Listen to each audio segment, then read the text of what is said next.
Ahí seguimos. ¿Ya? Sí. Bueno, entonces habíamos llegado a Almanzor, que fue el final del califato. Es decir, ese periodo del califato de Córdoba, en donde floreció enormemente toda la cultura, la ciencia, se cayó, se vino abajo porque se lo cargó Almanzor, que lógicamente no era de la familia real, hacía lo que quería, se descuidaron las artes, se descuidó todo, pero había sido un periodo de una bonanza increíble. Miren, les enseño desde aquí. Tengo aquí también del libro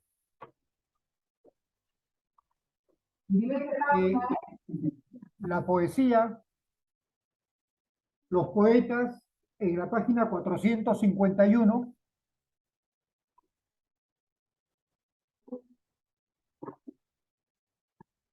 La lista de poetas. Allí veréis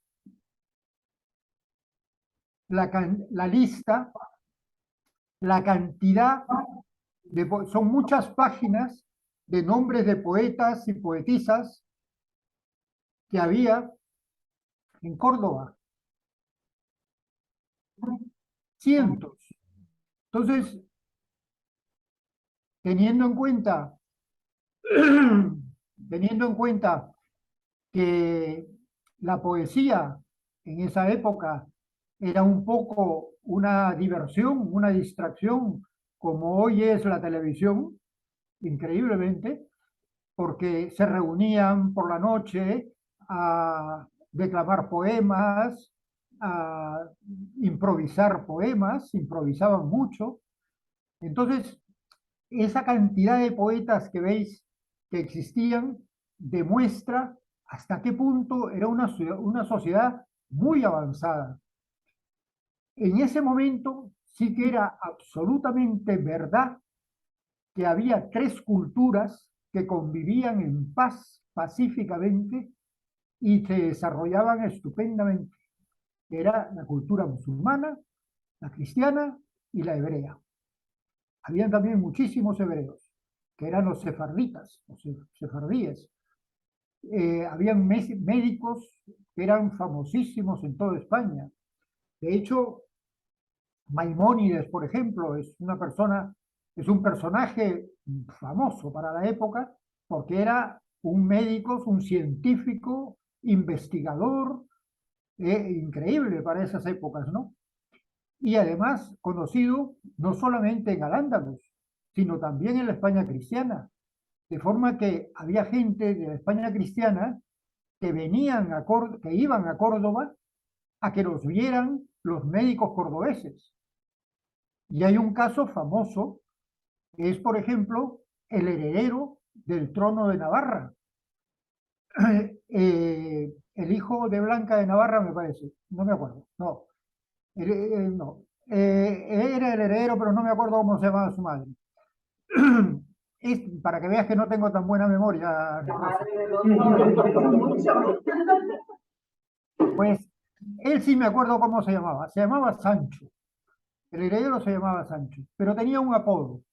Era Sancho el Graso, porque era gordísimo. Y era tan gordo que no se podía subir a un caballo. Lógicamente los navarros no podían aceptar un rey que no se pudiera subir a un caballo. Es como si ahora aceptáramos a un rey que no pudiera manejar un coche, conducir un coche. Entonces, esta reina de Navarra lleva a su hijo, a Sancho el Graso, antes de tomar el trono, a Córdoba para que lo curen y lo adelgacen. Y efectivamente, un médico cordobés, judío también, se llamaba Saprut o algo así, lo cura, lo adelgaza, no dicen cómo, porque hubiera sido interesante saber cómo adelgaza a este hombre, lo adelgazan y vuelve a Navarra y toma el trono de rey en Navarra. Entonces, como ven, las relaciones eran muy grandes. No había ningún problema entre los cristianos y los musulmanes en ese momento. Es más, Abderramán III, que era el califa principal del califato, era medio cristiano, de sangre, quiero decir, no de religión. La abuela de Abderramán III era navarra, justamente. Quizá por eso llevaron a Sancho el Graso a Córdoba, al pariente, era su pariente. O sea que el califa de Córdoba era, tenía sangre cristiana de su abuela, por parte de madre, pero es que por parte de padre también. Luego era más cristiano que musulmán. Y es el califa más importante que tuvo el califato de Córdoba. Entonces son cosas que me gusta a mí. Yo no soy investigador, no soy historiador, yo soy difusor. A mí me gusta difundir la cultura. Y entonces cuando me encuentro estas cosas, me gusta difundirlas para que se sepa realmente cómo fue, qué ocurría. Porque si no se sabe, se piensa que, por ejemplo, el califato eran árabes puros, y no en absoluto. Entonces, esta época, fue verdaderamente una época admirable, de la cual tenemos que estar muy orgullosos, y que era verdad que las culturas pues convivían y floreció la ciencia, la cultura, el arte, la literatura, pero todo esto se desmoronó. Y sobre todo se desmoronó cuando se murió Almanzor. Almanzor muere en el año 1002, me parece, o 1004. Y sus hijos intentan tomar el puesto de Almanzor. Y eso es imposible, porque Almanzor lo había logrado, pues como amante de la califa, de la mujer del califa, y como tutor del verdadero califa, que como he dicho, lo habían degenerado.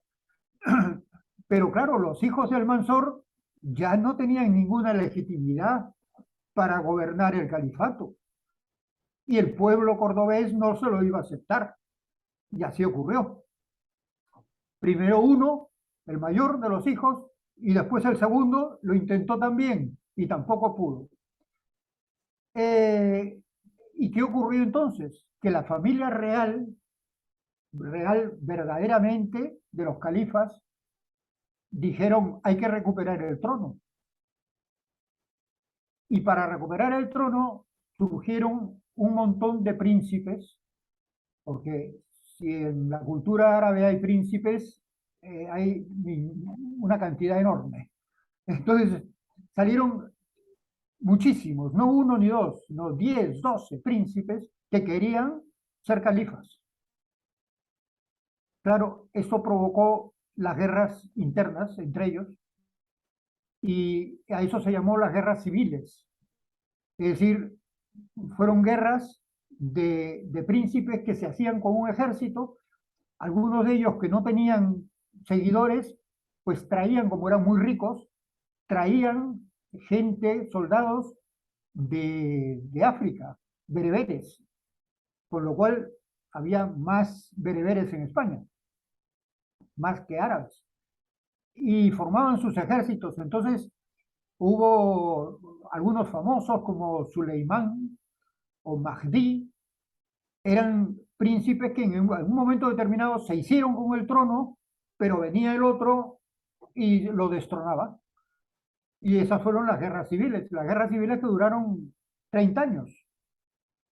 30 años de califas que se fueron sucediendo, príncipes que se fueron sucediendo uno detrás de otro.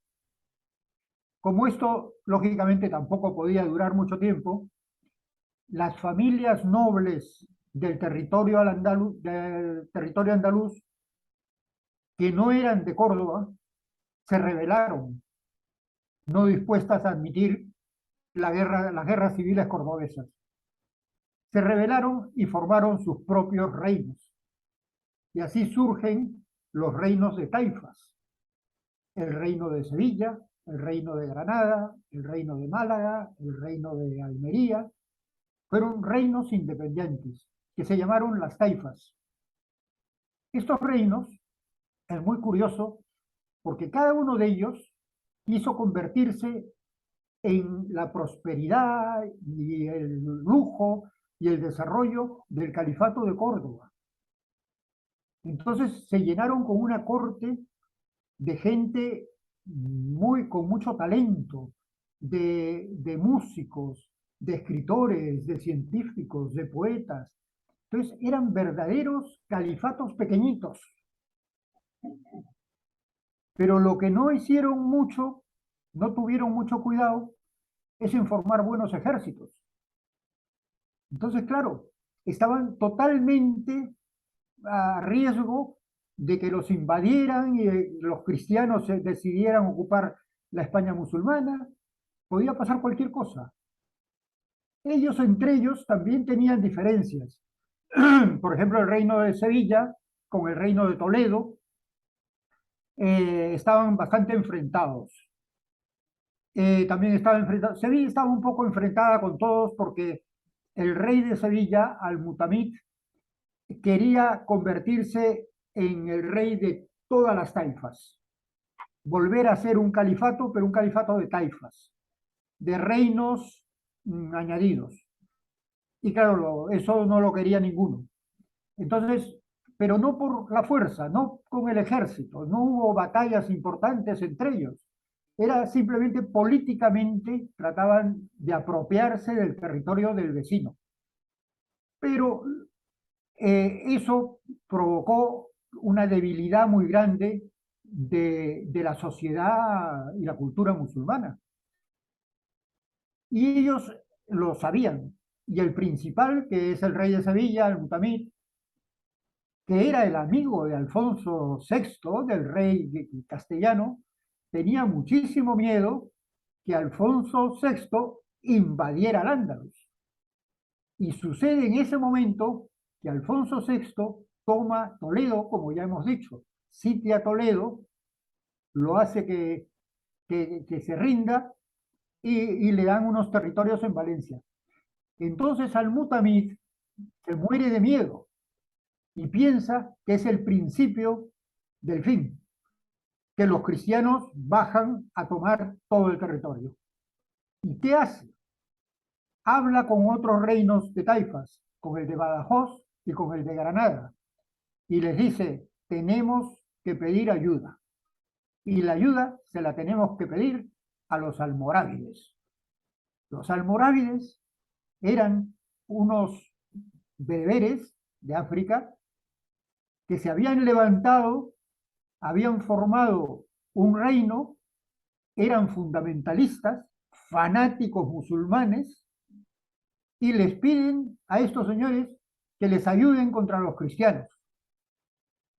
Entran los almorávides a España y efectivamente pelean contra los cristianos, se van contra los cristianos, no toman Toledo porque no pueden tomar Toledo, pero trazan una raya y paran una posible invasión que pudiera haber de los cristianos hacia el sur.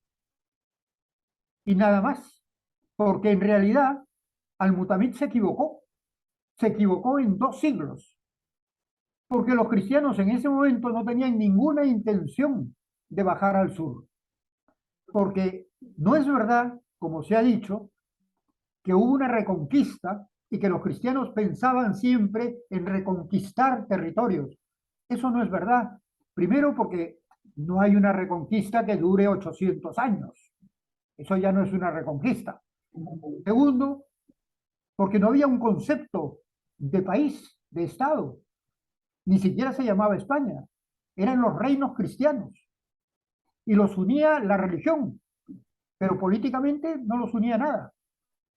Entonces, no tenían intención de reconquistar nada, no pensaban que los territorios de Al-Ándalus eran suyos y que había que reconquistarlos. Eran territorios que habían sido de los visigodos, pero no de ellos.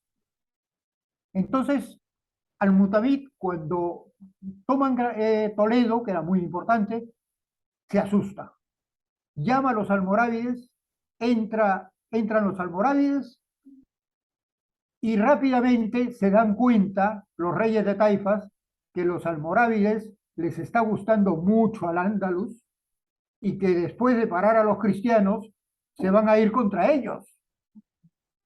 Entonces hay una resistencia por parte de los hispanoárabes de Al-Ándalus contra los almorávides. Eso es una cosa que normalmente no se estudia en la historia. Se piensa que los almorávides vinieron a ayudar a sus hermanos árabes, musulmanes, andaluces. Y no es verdad. Vinieron a parar a los cristianos, es verdad. Pero después vinieron contra ellos, vinieron a apropiarse de Al-Ándalus, no a ayudarlos, no hacer, vinieron a quitarles lo suyo. De hecho, al-Mutamid, el rey sevillano, el rey de Sevilla, que los había llamado, lo cogen prisionero, se lo llevan a Marruecos, a una prisión, y ahí muere el rey de Sevilla. Y ellos empiezan a quedarse con todo, teniendo en cuenta que estos fanáticos, eran los almorávides, estos fanáticos habían entrado a España con la justificación diciendo de que la sociedad andaluza había degenerado. Claro, como bebían vino, porque la mujer era más liberal, porque cantaban, porque eran distintos, pues ellos los consideraban herejes. Entonces, intentaron quitarles todo y hacerse ellos con el territorio. Y lo consiguieron. Ellos llegaron en el año 1090 y algo, 1091 me parece, y, y en 30 años, pues gobernaban Al-Ándalus. Fue el periodo almorávide. El califato de Córdoba desapareció, había desaparecido ya. Los reinos de taifas desaparecieron también. Y los almorávides empezaron a reinar en Al-Ándalus. Pero rápidamente se dieron cuenta que la forma de vivir en Al-Ándalus era muy placentera y muy agradable. Y empezaron también a beber vino, a hacer juergas. ¿Y qué ocurrió? Que mientras esto ocurría en España, en África se levantaban otros fanáticos, que eran los almohades. Y los almohades dicen lo mismo. Tenemos que pasar a la península, derrotar a los almorávides, que son unos herejes pervertidos, y quitarles todo lo que tienen. Y entran a España los almohades. Como veis, España entonces, o la península ibérica, mejor dicho, cambia totalmente. Es decir, ya no eran los cultos del califato, ni las taifas pequeñitas, muy cultas también, y que cuidaban mucho el desarrollo, en absoluto. Eran unos señores religiosos que lo que querían era imponer una religión fanática. Y esos fueron los almohades. ¿Qué? Yo tengo una pregunta. ¿Cuál? ¿Qué pasó con esa biblioteca de 400.000? No llego a entenderte. No, ¿Qué pasó con la biblioteca? En ¿qué, este qué? momento, la biblioteca de 400.000 volúmenes, esa, ¿qué pasó con ella? ¿Se la cargaron? Se la cargaron después los cristianos. Ah, Pero también los propios árabes la quemaron en varias ocasiones. ¿Por qué? Porque justamente estos fanáticos veían en la biblioteca muchísimos libros herejes y entonces mandaron quemarlos. Y por eso es que la biblioteca desapareció por varias partes. Y entonces los almohades entran a España ya en el siglo XII y los almorávides tuvieron una vigencia muy pequeña, es decir, 50 años. Pero los almohades sí ya se quedaron permanentemente desde el siglo XII hasta el siglo finales, hasta el siglo XIII y XIV, porque allí sí, que al llegar los almohades, fueron los cristianos los que tuvieron miedo y dijeron, estos se vienen a por nosotros también. Y entonces sí empezaron una guerra contra los almohades. Es decir, la guerra cristiano-musulmana no fue cristiano al Andalus, fue cristianos almohades. Contra estos señores que llegaban de África, sí se enfrentaron los cristianos. Y dio la casualidad que ya los reinos cristianos en esos siglos habían prosperado muchísimo. Tenían ejércitos muy importantes. Y entonces se enfrentaron a los almohades como cualquier ejército europeo. Y la batalla crucial fue la batalla de Tolosa, de las Navas de Tolosa, que es donde ahora está Despeñaperros, que ahora se llama Despeñaperros, que es justo la mitad de España. Ahí estaba las Navas y ahí hubo la primera batalla que sí se puede decir que fue la primera batalla de reconquista. Pero esa batalla ocurrió en 1212. Habían pasado ya muchos siglos, habían pasado 4 o 5 siglos desde la llegada de los árabes para que empezara la reconquista contra los almohades. Y esa batalla la ganan los cristianos. A partir de ese momento ya fue un paseo militar para los cristianos.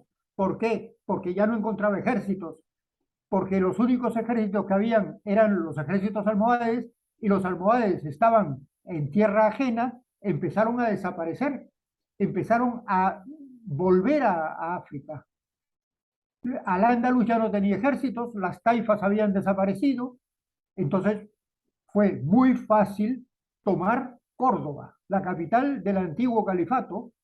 La toma uno de los reyes Alfonso VIII, me parece, la toma sin ninguna dificultad, sitiándola, igual que sitiaron Toledo, no hubo batalla, sitiaron Córdoba y se hicieron con ella. Ya en el momento que toman Córdoba, han tomado prácticamente todo Al-Ándalus, porque de Córdoba ya pasan a Sevilla. Córdoba la toman en 1236. Es decir, desde 1212 a 1236 fueron invadiendo poco a poco, bajando poco a poco por Al-Ándalus, corriendo la frontera hacia abajo. En 1236 llegan a Córdoba, toman Córdoba y siguen hacia el sur y toman Sevilla en 1248, o sea, 12 años después. No fue rápida la reconquista, a pesar de que ellos tenían toda la fuerza. Fueron muy despacio. ¿Por qué? Porque el pueblo no era un pueblo enemigo tampoco. Entonces no era una guerra para avasallar, era simplemente ir tomando posiciones. Entonces toman también Sevilla en 1248 y ya al tomar Sevilla prácticamente toda Andalucía está bajo dominio cristiano, excepto la costa del Mediterráneo, es decir, el reino nazarí de Granada. El reino nazarí de Granada es una cosa muy curiosa, porque fue un estado, pero un estado moderno, como cualquier otro, que comprendía Granada, Málaga y una pequeña parte de Sevilla. Ellos, desde 1248 que se toma Sevilla, resistieron hasta 1491, es decir, más de 2 siglos. Pero no resistieron en plan batalla, sino que resistieron en plan político, en plan Estado, los respetaron. Y la España cristiana aceptó que hubiera un Estado musulmán dentro de la península. Y ese Estado musulmán duró más de 200 años. Y en este momento eran gobernados por los fanáticos, ¿no? Háblame más fuerte tú, Rosita, ¿me lo dices? cerca del micrófono funciona. Esta parte de Granada, Málaga y una pequeña parte de Sevilla, ¿estaba gobernada por los fanáticos árabes? Digo, la última, bueno, no me acuerdo, Sí, sí, los no me acuerdo almohades. bien de los nombres, pero los más fanáticos, los que Sí, fueron bueno, gobernados a ese momento por ellos o quedaban los justo antiguos que estaban. no, claro, tu pregunta es muy buena. Tu pregunta es muy buena. ¿Por qué? Porque en Granada no eran almohades, porque en Granada, el reino de Granada, se formó independientemente de muchos años antes, fue una taifa muy especial, una taifa única, distinta a las demás. Entonces, los almohades, por supuesto que la gobernaron, ¿no? La tenían dentro del reino almohade, pero Granada siempre mantuvo una independencia muy grande y tenía un rey propio, nazarí, por eso es que es la dinastía nazarí, que es una dinastía distinta. Entonces tenía un rey propio. Entonces se mantuvieron independientes desde mucho antes.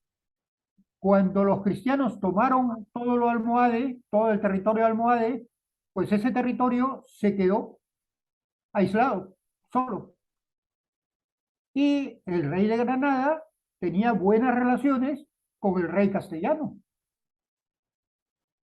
Entonces se volvió a mantener ese estatus que había en el califato, durante el califato de Córdoba, que era respetarse mutuamente. Granada respetaba al reino cristiano y los cristianos respetaban Granada. Hasta que hubo un momento en que los cristianos decidieron tomar Granada también. Y eso lo decidieron los que se llamaron reyes católicos. Los reyes católicos, también por razones religiosas, dijeron España es una y católica. Luego los granadinos no deben existir. Musulmanes de Granada se tienen que ir. Y tomaron Granada. Entonces se invirtió la situación que había habido antes, porque ahora los árabes de Granada, en territorio cristiano, se convirtieron en moriscos.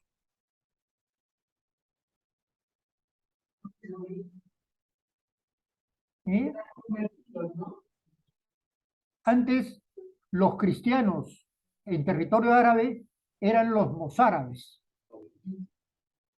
Pero ahora, cuando dominan los cristianos el territorio, los árabes se convierten en moriscos. Pero, ¿qué ocurrió? Una cosa también muy importante, que muchos historiadores dicen que los árabes seguían siendo árabes y fueron expulsados de España o ajusticiados, muertos, y que no quedó ninguno. Y no es verdad, porque los mozárabes desaparecieron. Los mozárabes se mezclaron con los árabes de tal manera, el mestizaje fue total, que cuando toma Sevilla el rey Fernando III, fue el que tomó Sevilla, Córdoba y Sevilla lo tomaron ya el rey Fernando III. Cuando toma Sevilla, buscan a los mozárabes, puesto que los habían venido a liberar, eran los cristianos que vivían en territorio árabe. Y historiadores tan procristianos como algunos que yo conozco, pero que no digo, aceptan que no encontraban ciudadanos mozárabes, no encontraban pueblo mozárabe, habían desaparecido, habían sido absorbidos durante siglos por la cultura árabe, estaban casados todos con árabes, eran descendientes de árabes, entonces ya no habían mozárabes. Entonces cuando toman el último reducto, Granada, allí lo que había, ahí sí habían nada más que musulmanes. No habían mozárabes tampoco. Entonces, estos musulmanes les ofrecen el convertirse en cristianos y quedarse o salir de Granada. La mayoría se convierte en cristianos. Por eso digo que sucedió lo contrario que en los siglos anteriores. Los siglos anteriores eran los cristianos, los mozárabes, que se convertían al islamismo, tomaban las costumbres islámicas, pero cuando toman Granada ocurre lo contrario. Son los árabes de Granada que se convierten al cristianismo, aceptan la cultura cristiana para quedarse en Granada. Pero un pequeño sector de la población no lo acepta y se quiere quedar como musulmán. Y esos son los moriscos. Todos los moriscos duran un siglo más, siglo y pico más en Granada. Y al final los expulsan. Pero era un pequeño sector. La gran proporción de musulmanes, de árabes de España ya había sido absorbida. Entonces, no, no se puede pensar que los árabes fueron expulsados de España. Los árabes estaban en la sangre de todos los hispanoárabes. Eran los descendientes de todos los hispanoárabes. ¿Eh? No sé si queda claro el concepto. Hoy vamos estupendo, nos quedan 5 minutos para preguntas. Pero Vale. que quería comentar eso de la sangre, ¿no? Árabe, que todos llevamos y que mucha gente renuncia, ¿no? Y Claro, dice que él no, que él es puro. pero si tú ves los apellidos árabes en España son miles, miles. Es decir, ¿qué te digo yo? No hace falta decir palabras en árabe, sino apellidos que creemos que son españoles, son árabes. Albornoz, todos los que empiezan por al, son apellidos árabes. Alcántara. Alcántara, o sea, cientos de cientos. Son todos descendientes de árabes directos, puesto que llevan el apellido. Y los que no llevan el apellido árabe tienen sangre árabe, todos tenemos sangre árabe. Y digo todos siendo yo sudamericano, porque lógicamente la sangre española que se llevó a América fue la sangre después de la toma de Granada. Es decir, era también sangre hispanoárabe. Todos tenemos de árabe. Somos todos moros. No se salva nadie. Y yo muy orgulloso. Yo estoy muy orgulloso de tener sangre árabe, de tener sangre india, de tener india sudamericana, de tener sangre española y de tener sangre belga.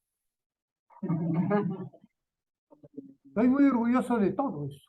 Entonces, ¿por qué renunciar Una riqueza, ¿no? Más bien. a tus antepasados? Pues a mí me ha parecido, claro, yo no soy incondicional, como se dice, no soy imparcial, pero a mí me parece, como lo cuentas, que has vivido esos siglos en España y has ido tomando nota, diciendo, mira lo que está haciendo, parece que vienes del pasado a contarnos lo que pasó. ¿Sabes por qué? Porque ha habido cronistas muy buenos y hay crónicas estupendas de contemporáneos, Sí. que son las que yo he leído, las que he podido. Ajá. Pues parece que hayas estado allí. Preguntas. ¿Qué ha quedado?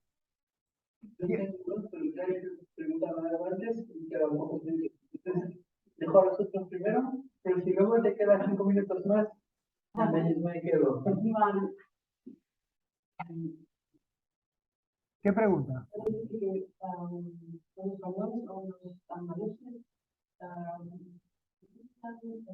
la historia árabe y que tienen sangre árabe. ¿Les parece que el partido Vox?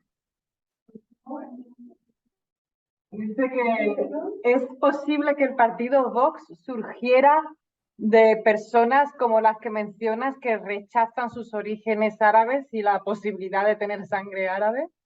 Exactamente, exactamente. Vox además lo manifiesta y lo dice, y tiene ocasión de decirlo porque, por ejemplo, en Granada se festeja la entrada de los reyes católicos, la toma de Granada, y la festejan gente con ideología fascista, ideología ultra, como el partido Vox. El partido Vox participa como protagonistas en ese tipo de festejos, cosa que muchísima gente en Granada dice, esto no se debe festejar, es un hecho histórico que cambió un poco las cosas, pero bueno, todos somos iguales. Tu pregunta es exacta, es verdad, es así, desgraciadamente. ¿Tenéis más preguntas? ¿No? Creo que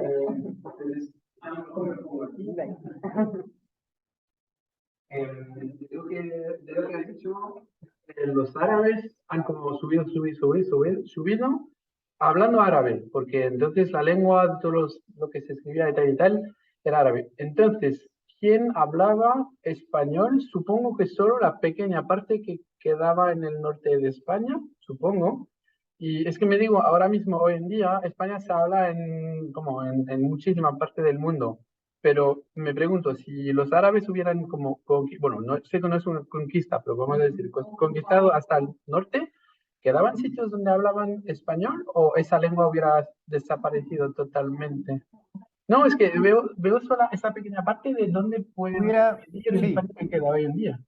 te contesto, te contesto mi opinión. En la España cristiana se hablaban varias lenguas derivadas del latín, que eran las lenguas romances. Y en Andalucía también se hablaba una lengua romance andaluza. La lengua romance andaluza desapareció totalmente. Luego, si los árabes se hubieran mantenido en el norte de España, las lenguas romances cristianas también hubieran desaparecido.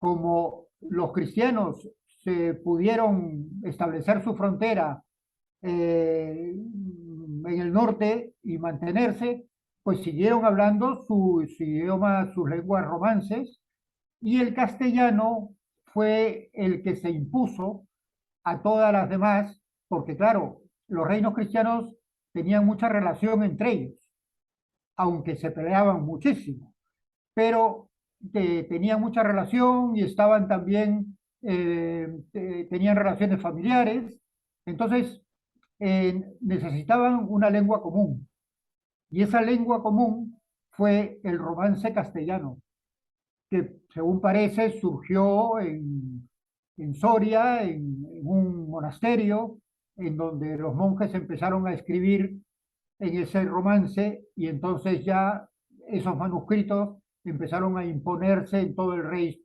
en todo el reino, todos los reinos de Castilla. Pero hay que tener en cuenta que los reinos de Castilla, cuando estaba en Al-Ándalus vigente, en su mejor momento, los reinos de Castilla tenían poca literatura, su literatura era épica, no tenían literatura lírica, por ejemplo, no se hizo ni un solo poema de amor en los reinos cristianos. El primer poema que hicieron fue el del Cid, el del mío Cid, que es un poema épico a este caudillo cristiano. Y eso ya es en el año 1200. Entonces había poca cultura, lo cual quiere decir que había pocos textos escritos. Entonces, cuando en este monasterio de Soria empiezan a sacar los monjes manuscritos escritos en este romance castellano, pienso yo que fue una forma fácil de imponerlo, porque a medida de que aprendían a leer el romance castellano. Y así se impuso ese romance. Si no, tienes razón. Si no hubiera sido así, el castellano hubiera desaparecido. Y yo tendría que buscarme otro trabajo. No, no habría español. Menos mal. Ah, claro, claro. Enseñaría árabe yo. Enseñarías árabe. Sería una lástima, Pues sí, porque fíjate ahora. perder cualquier riqueza de la cultura es pésimo. Hay que Como mantener una la historia de cultura. un triste trapo, ¿no? Como dice Jorge Drexler. Yo no me alegro de que desaparezca absolutamente nada, que se mantenga todo y que se desarrolle, claro. Es riqueza, Y que se difunda como tú lo difundes. exacto, por eso difundo.